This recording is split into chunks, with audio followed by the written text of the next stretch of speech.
ఇక Sai Krishna lockup death కేసులో CI నాగరాజును SIT ఇవాళ కస్టడీకి తీసుకున్నాం. కాసేపట్లో రాజమండ్రి సెంట్రల్ జైలు నుంచి నాగరాజును విజయవాడ కోర్టుకు తరలించే అవకాశం కూడా ఉంది. రెండో అదనపు జ్యుడిషియల్ ఫస్ట్ క్లాస్ మెజిస్ట్రేట్ కోర్టులో హాజరుపరుస్తారు. అనంతరం నాగరాజును సిట్ అధికారులు కస్టడీకి తీసుకున్నారు. సిఐ నాగరాజును 15 రోజుల కస్టడీకి ఇవ్వాలని సుప్రీంకోర్టులో పిటిషన్ దాఖలు చేసింది సిట్. దీనిపై విచారించే న్యాయస్థానం 7 రోజుల కస్టడీకి అనుమతించింది. దీంతో సిట్ ఆఫీస్లో ఆయన్ను విచారించనున్నారు అధికారులు. మరోవైపు సాయికృష్ణ లాకప్ డెత్ కేసులో తనపై నమోదైన కేసును క్వాష్ చేయాలని ఏపీ హైకోర్టులో పిటిషన్ దాఖలు చేశారు సిఐ నాగరాజు. దీనిపై ఈరోజు విచారణ జరిగే అవకాశం ఉంది.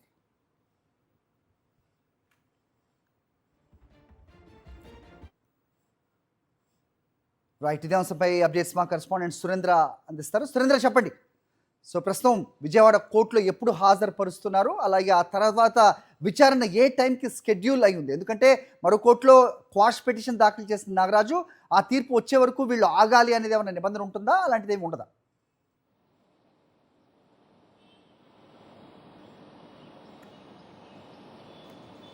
హరి, సాయికృష్ణ కేసుకు సంబంధించి సిఏ నాగరాజుని 7 రోజుల పాటు విచారించడానికి సుప్రీంకోర్టు అనుమతి ఇచ్చింది. ఇప్పటికే కస్టడీకి సంబంధించి 15 రోజులు కావాలంటూ సుప్రీంకోర్టులో పిటిషన్ వేశారు. అయితే 7 రోజులు సమయం ఇవ్వడంతో పాటు విజయవాడ సిట్టి కార్యాలయంలో విచారించవచ్చు కూడా చెప్పిన పరిస్థితి. అయితే సిఏ నాగరాజుని ఈరోజు తీసుకొస్తారంటూ సిట్ అధికారులు ముందుగా చెప్పినప్పటికీ కొంత అనివార్య కారణాలతో దాన్ని రేపటికి పోస్ట్ పోన్ చేసినట్టు తెలుస్తుంది.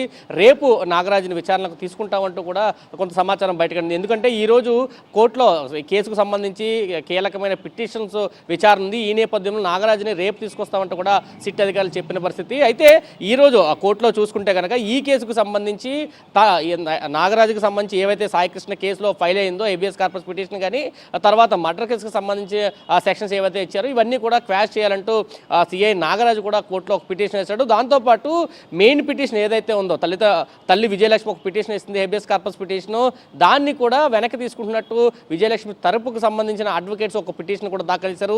దాని మీద కూడా హైకోర్టులో ఈరోజు విచారణ అయితే కొనసాగే అవకాశం అయితే కనిపిస్తుంది.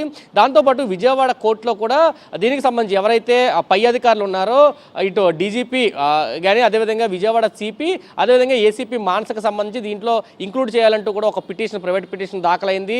తిరుపతి ఎంపీ గురుమూర్తి ఆ పిటిషన్ దాఖలు చేశారు. దాని మీద కూడా ఇప్పటికే వాదనలు ముగిసే, దానికి సంబంధించి ఆర్డర్స్ కూడా ఈరోజు ఇచ్చే అవకాశం. ఈ అన్ని పిటిషన్లు ఉన్న నేపథ్యంలో నాగరాజుని ప్రస్తుతం ఒకరోజు హోల్డ్ చేశారు. రేపు అదుపులోకి తీసుకొని కస్టడీలోకి తీసుకొని విచారించే అవకాశం అయితే ఉందని సిట్ అధికారులు చెప్తున్న పరిస్థితి కనిపిస్తుంది.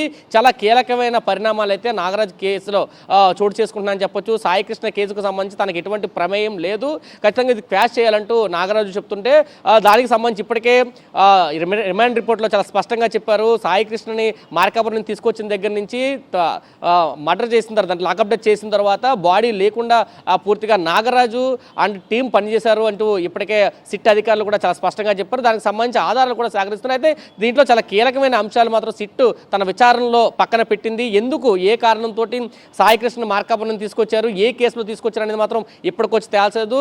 కృష్ణలంక పోలీస్ స్టేషన్కి సంబంధించి కొన్ని ఆధారాలు కూడా తమ దగ్గర దొరికాయంటున్నారు. అయితే అవన్నీ కూడా సాయికృష్ణ లేదనేది అయితే చాలా స్పష్టంగా తెలియాల్సిన అవసరం ఉంది.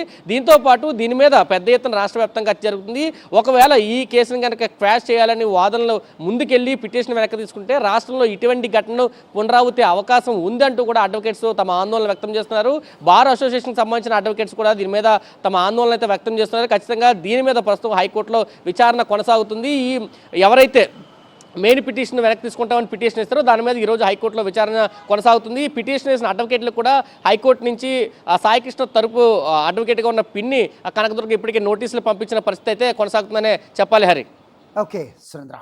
మరిన్ని అప్డేట్స్ కోసం ఛానల్ ను సబ్స్క్రైబ్ చేయండి. నోటిఫికేషన్స్ కోసం బెల్ ఐకాన్ పై క్లిక్ చేయండి.